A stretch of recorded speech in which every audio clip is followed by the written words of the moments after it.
তো বন্ধুরা, আজকে আমি আপনাদেরকে দেখাবো ফেসবুকের ভিডিও কিভাবে অটোপ্লে বন্ধ করতে হয়। তার মানে ফেসবুকের আমরা যখন ভিডিও দেখি বা নিচের দিকে নিউজ ফিড স্ক্রল করি, সেক্ষেত্রে ভিডিওগুলো কিন্তু অটোমেটিকলি প্লে হয়ে যায়। এখন ধরুন আপনার সামনে একটি খারাপ ভিডিও চলে আসলো, আপনি সেটাকে দেখতে চাচ্ছেন না, কিন্তু তারপরও ভিডিওটি অটোমেটিকলি প্লে হয়ে গেল। তারপর ভিডিও যদি অটোমেটিকলি চলতে থাকে, সেক্ষেত্রে কিন্তু আপনার এমবিও অনেকটা নষ্ট হয়ে থাকে। তো বন্ধুরা, এসব সমস্যার সমাধান আজকের এই ভিডিওতে আমি আপনাদেরকে দেখিয়ে দিব।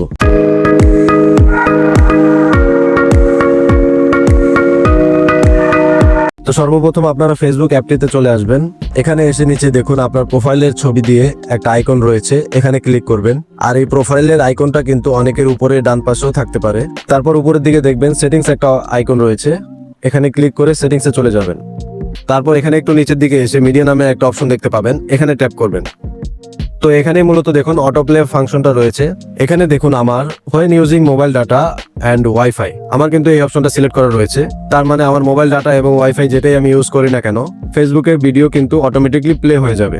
তো আপনারা যারা ফেসবুকের অটোপ্লে ভিডিও বন্ধ করতে চান, নিচে দেখুন একটা অপশন রয়েছে নেভার অটোপ্লে ভিডিওস।